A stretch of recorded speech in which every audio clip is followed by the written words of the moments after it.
going ongoing thing.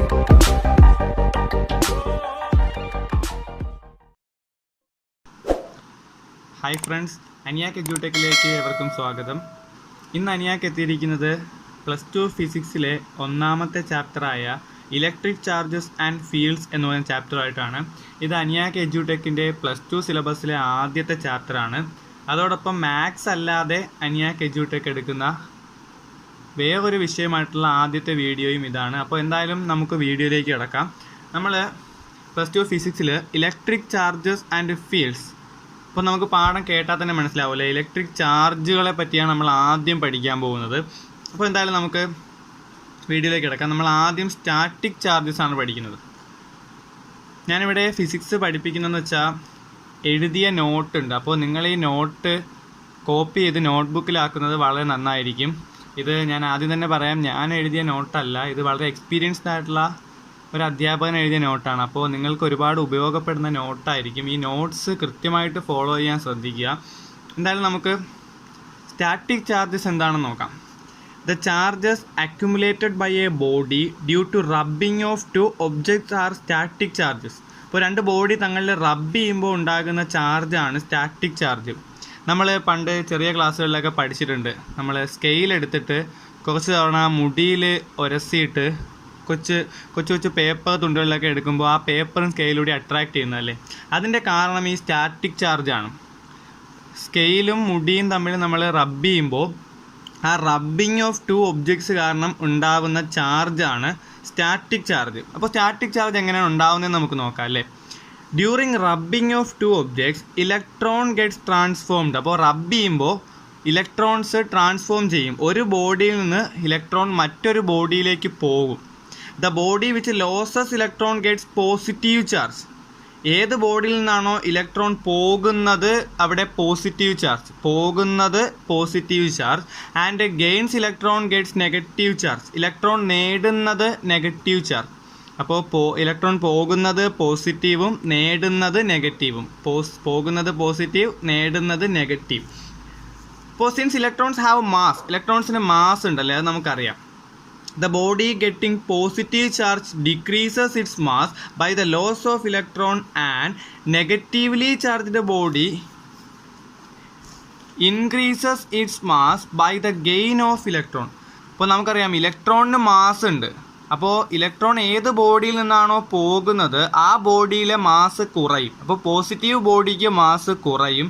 ഏത് ബോഡിയാണോ നേടുന്നത് ആ ബോഡിക്ക് മാസ് കൂടും, കാരണം ഇലക്ട്രോൺ നേടി. അപ്പോൾ നെഗറ്റീവ് ചാർജുള്ള ബോഡിക്ക് മാസ് കൂടുതലായിരിക്കും അല്ലേ.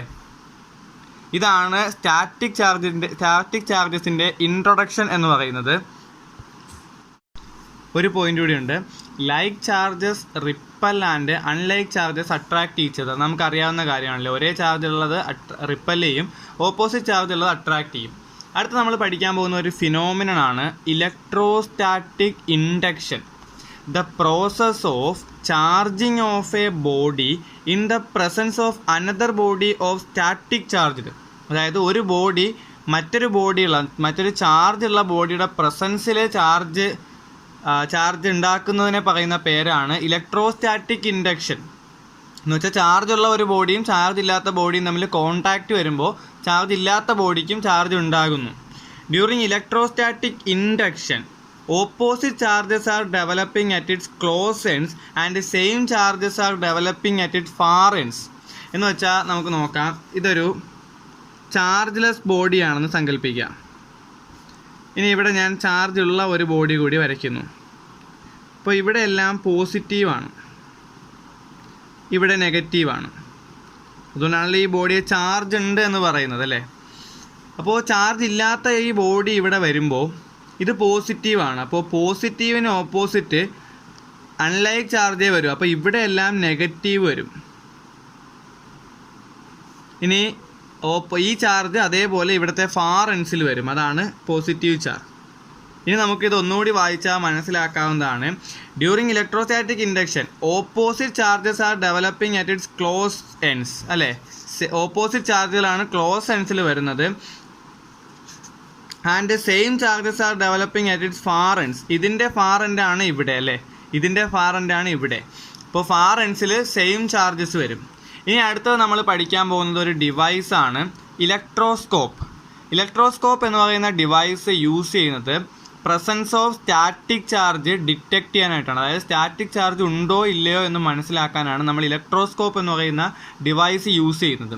It works on the basis of electrostatic induction. അപ്പോൾ ഇത് രണ്ട് സെൻറ്റൻസും ഒബ്ജക്റ്റീവ് ടൈപ്പ് ക്വസ്റ്റ്യനിൽ ചോദിക്കാൻ പറ്റുന്നതാണ്. എന്താണ് ഇലക്ട്രോസ്കോപ്പ്, അടുത്തത് ഇലക്ട്രോസ്കോപ്പ് വർക്ക് ചെയ്യുന്ന പ്രിൻസിപ്പിൾ എന്താണ്. അപ്പോൾ ആ പ്രിൻസിപ്പിൾ എന്ന് പറയുന്നത് ഇലക്ട്രോസ്റ്റാറ്റിക് ഇൻഡക്ഷൻ ആണല്ലേ. ഇത് വർക്ക് ചെയ്യുന്നത് എങ്ങനെയാണെന്ന് വെച്ചാൽ നമുക്ക് പഠിക്കാനില്ല, എന്നാലും ജസ്റ്റ് ഒന്ന് പറഞ്ഞു പോവാം.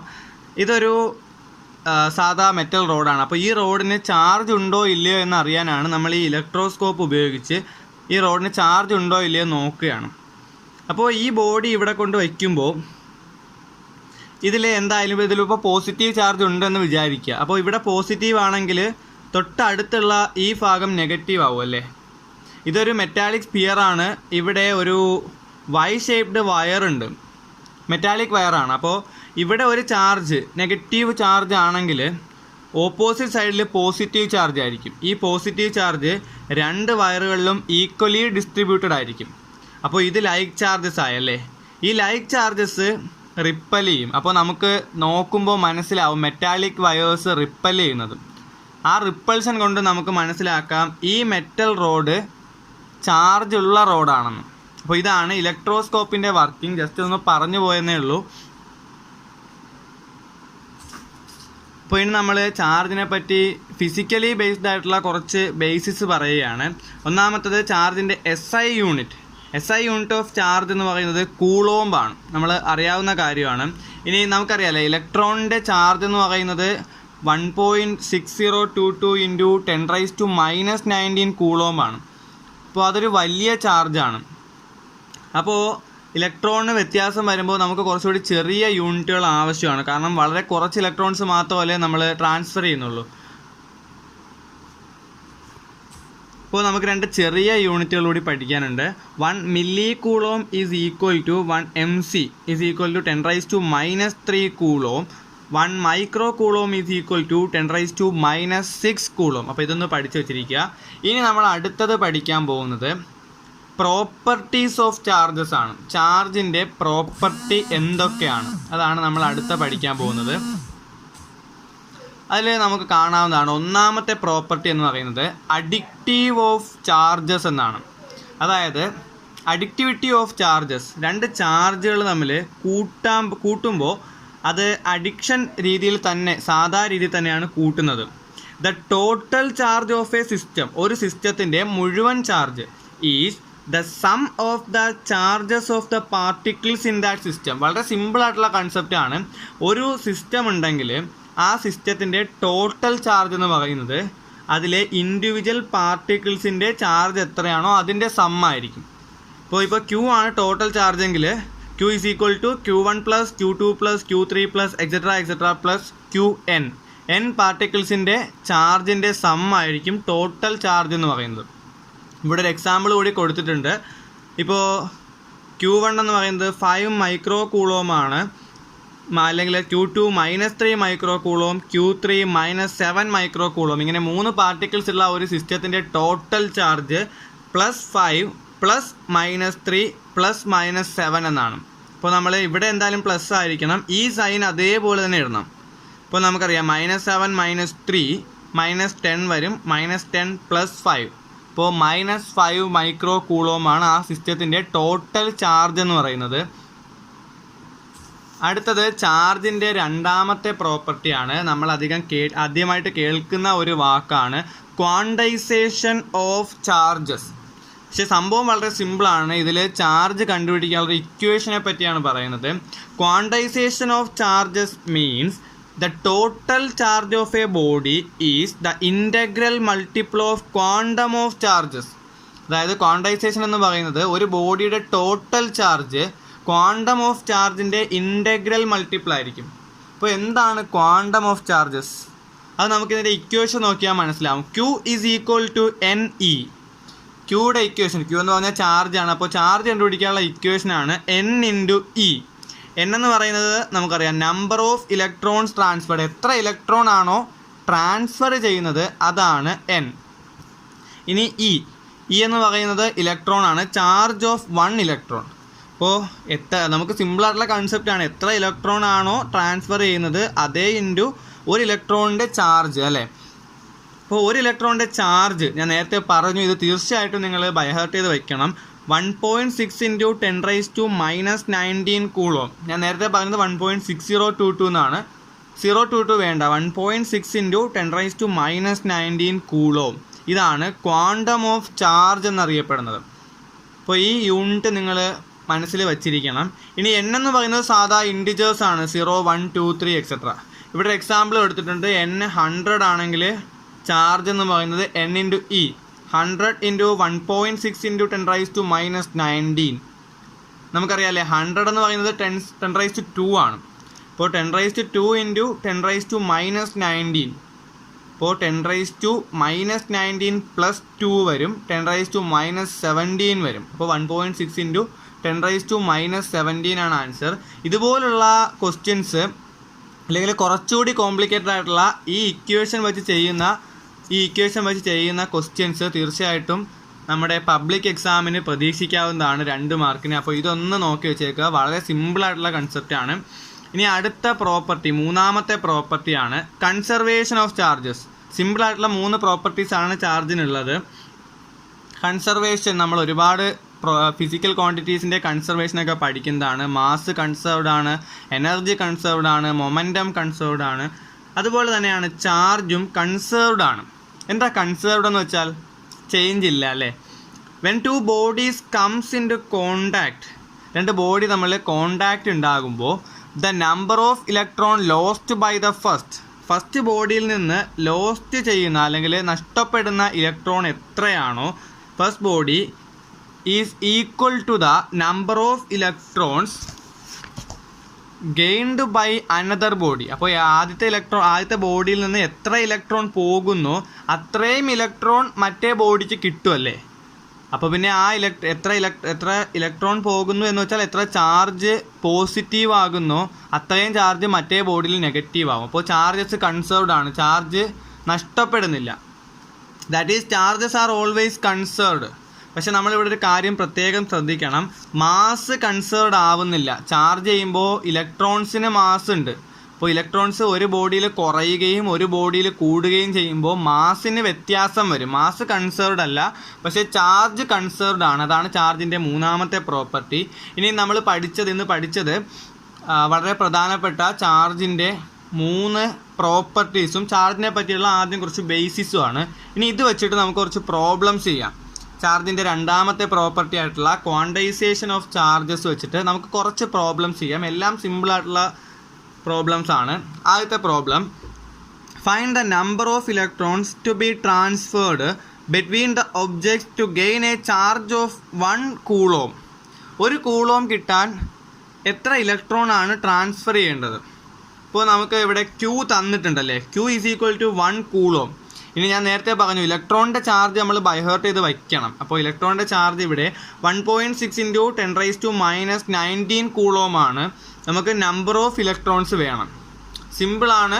Q = NE എന്ന് പറയുന്ന റിലേഷൻ നമ്മൾ എടുക്കുന്നു, എന്നിട്ട് അതിന് Nനൊരു റിലേഷൻ ഉണ്ടാക്കുന്നു. N = Q/E Q എന്ന് പറയുന്നത് 1 കൂളോംബാണ്. ഈ 1.6 × 10⁻⁻19. ഇപ്പോൾ 1/1.6 × 10⁻⁻19 ഇത് തീർച്ചയായിട്ടും നമുക്ക് സിമ്പിളായിട്ട് കാൽക്കുലേറ്ററിൽ അടിച്ചു നോക്കാവുന്നതാണ്. അപ്പോൾ നമ്മൾ ഡിവൈഡ് ചെയ്യുമ്പോൾ കാൽക്കുലേറ്ററിൽ അടിച്ചു നോക്കുമ്പോൾ ഒരു കാര്യം പ്രത്യേകം ശ്രദ്ധിക്കണം, ഇവിടെ ഒരു ഇൻറ്റു ഉണ്ടല്ലേ. അപ്പോൾ 2നും ഡിവിഷൻ വരാനായിട്ട് കാൽക്കുലേറ്റർ അടിക്കുമ്പോൾ ഇവിടെ ഒരു ബ്രാക്കറ്റ് കൂടി ഇടണം. അപ്പോൾ മാത്രമേ കാൽക്കുലേറ്ററിൽ കറക്റ്റ് ആൻസർ കിട്ടുള്ളൂ. അപ്പോൾ നമുക്ക് കിട്ടുന്ന ആൻസർ 0.625 × 10⁻19 ആണ്. ഇതിന് നമുക്ക് നമ്മൾ സാധാരണ ഫിസിക്സിൽ എഴുതുന്നത് പോയിന്റിന് ഇപ്പുറത്ത് ഒരു സംഖ്യ വെച്ചിട്ടാണല്ലേ. അപ്പോൾ നമുക്ക് 6.25 എന്ന് എഴുതണം. അപ്പോൾ ഒരു 10നെയും കൂടെ നമ്മളിങ്ങനെ എടുക്കുന്നു. 6.25 × 10⁻18 ആണ് നമ്പർ ഓഫ് ഇലക്ട്രോൺസ്. അപ്പോൾ യൂണിറ്റ് ആവശ്യമില്ല. ഇങ്ങനെ എഴുതാൻ നിങ്ങൾ ശ്രദ്ധിക്കണം കേട്ടോ. ഇങ്ങനെ എഴുതുന്നതാണ് ഫിസിക്സിലെ ഒരു രീതി. ഇല്ലെങ്കിൽ മാർക്കൊന്നും കുറയ്ക്കില്ല, പക്ഷെ ഇങ്ങനെ എഴുതുന്നതാണ് കുറച്ചുകൂടി നല്ലത്. അപ്പോൾ നമുക്കറിയാമല്ലേ, 1 കൂളോം ചാർജ് ഗെയിൻ ചെയ്യാനായിട്ട് 6.25 × 10⁻8 ഇലക്ട്രോൺ ആണ് ട്രാൻസ്ഫർ ചെയ്യേണ്ടത്. ഇത്രയും ഇലക്ട്രോൺ ട്രാൻസ്ഫർ ചെയ്യണമെങ്കിൽ അതൊരു വലിയ ചാർജ് തന്നെയാണല്ലേ. അതുകൊണ്ടാണ് നമ്മൾ ചാർജിന് ചെറിയ ചെറിയ യൂണിറ്റുകൾ ഉപയോഗിക്കുന്നത് എന്നുകൂടി ഈ ഭാഗത്ത് ഓർമ്മിപ്പിക്കുന്നു. നമുക്ക് രണ്ടാമത്തെ ക്വസ്റ്റ്യൻ ഡിസ്കസ് ചെയ്യാം. A comb drawn through on a dry day, drawn through hair ഉണ്ട് കേട്ടോ. A comb drawn through hair on a dry day causes 10⁻22 electrons to leave the person's hair and stick to the comb.